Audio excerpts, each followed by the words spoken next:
नमस्कार, स्वागत है सारे न्यूज मध्य प्रदेश में। चलिए जानते हैं मध्य प्रदेश की ताजा और बड़ी खबरों को।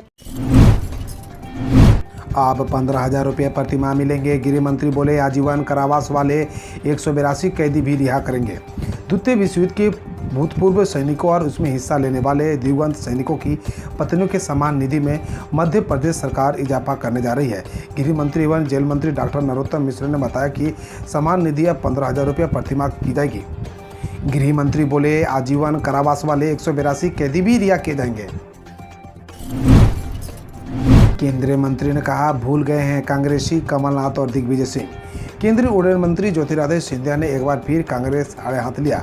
सिंधिया ने कहा डीपी मिश्रा ने मेरी आईजी अम्मा को ललकारा था और मेरी आईजी अम्मा ने डीपी मिश्रा को धूल चटा दिया था। शायद कमलनाथ और दिग्विजय सिंह भूल गए हैं कि मुझ में उनका खून है। जब मैंने हमारे किसानों, नौजवानों और बहनों की बात की तो उन्होंने कहा कि सड़क पर आ जाओ। मैंने भी कहा कि आ जाओ, आप बचेंगे हम बचेंगे। हमने उनका धूल चटाने का काम कर दिखाया है। विश्व कप से पहले इंदौर में भारत ऑस्ट्रेलिया वनडे मैच की दावत। विश्व कप की मेजबानी नहीं मिलने से निराश इंदौरी प्रशंसकों को बीसीसीआई ने थोड़ी राहत दी है। विश्व कप से पहले ही भारत एक अंतर्राष्ट्रीय वनडे मैच की मेजबानी करेगा। यह मुकाबला भारत और ऑस्ट्रेलिया के बीच 24 सितंबर को खेला जाएगा। इसके अलावा अगले साल जनवरी में अफगानिस्तान की टीम के खिलाफ T20 मैच की मेजबानी भी मध्य प्रदेश क्रिकेट संगठन की सौंपी गई है। इंदौर में नहीं होगी पानी की किल्लत, जुलाई में ही हो जाएगी अगले साल जून तक की व्यवस्था। इस मई जून में इंदौर की कई इलाके पानी की किल्लत से जूझ रहे थे। हमारे तालाब सूख गए थे और उनकी तलहटी दिखाई देने लगी थी। अखबारों में ऐसी खबर ने सुर्खियां पाना शुरू कर दी थी। शहर कई कॉलोनियों में पानी की टैंकर दौड़ रहे हैं और पानी को लेकर स्थिति विकट होती जा रही है। किंतु अब चंद सप्ताह बाद ही स्थिति एकदम बदल गई है।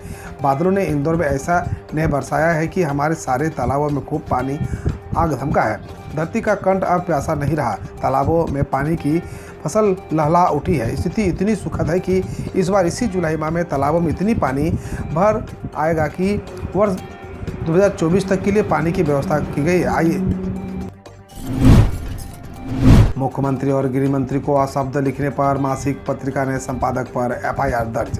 राजधानी के गोविंदपुर थाने में एक मासिक पत्रिका पॉइंट मीडिया के संपादक पर मुख्यमंत्री और गृह मंत्री के बारे में अशब्द लिखकर प्रकाशित करने पर एफआईआर दर्ज की गई है। पुलिस ने इसे संवैधानिक पद का अपमान बताया है।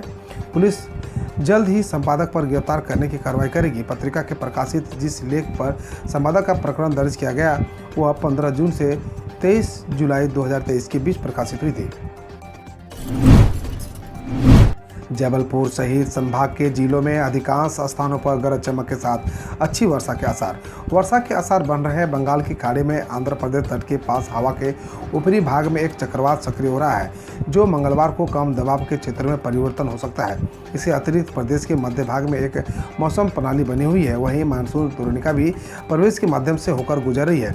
इन प्रणालियों के संयुक्त असर से मंगलवार से मानसूनी गतिविधियां बढ़ने से जबलपुर सहित संभाग के जिलों में अधिकांश स्थानों पर गरज चमक के साथ अच्छी वर्षा की संभावना है। 37 खाद्य प्रतिष्ठानों पर 27 लाख जुर्माना, जमा नहीं तो कुर्की होगी। खाद्य सुरक्षा के न्याय निर्णयन अधिकारी अपर जिला मजिस्ट्रेट HV शर्मा ने खाद्य सुरक्षा मानक अधिनियम के तहत 37 खाद्य प्रतिष्ठानों पर जुर्माने की कार्रवाई की है। इन सभी प्रतिष्ठानों पर 27 लाख रुपए का जुर्माना ठोका गया है। संबंधित तहसीलदारों को जुर्माना वसूली के निर्देश दिए गए हैं और जमा न करने की स्थिति में कुर्की करने के आदेश भी जारी किए गए हैं। इन प्रतिष्ठानों में शहर के नामी गिरानी प्रतिष्ठान भी शामिल है जिनके सैंपल पूर्व में फेल हो जाने के कारण यह कार्रवाई की गई है। गृह मंत्री डॉक्टर नरोत्तम मिश्र से मिलने अचानक उनके घर पहुंचे डॉक्टर गोविंद सिंह। MP का सियासी पारा चढ़ा। बहरहाल तस्वीर में दोनों नेता भले ही कूल लुक देख रहे हैं लेकिन इस मुलाकात के मायने लोग अपनी तरह से निकाल रहे हैं क्योंकि ये मुलाकात ऐसे समय में हुई है जब भाजपा और कांग्रेस पार्टियों के नेताओं के एक दूसरे के दल में शामिल होने के सिलसिले जारी है। इतना नहीं, बीते दिनों ग्वालियर में प्रियंका गांधी का जन आक्रोश रैली में खुद गोविंद सिंह ने मध्य प्रदेश सरकार को जमकर घेरा था और खैर ये पब्लिक है, सब जानती है।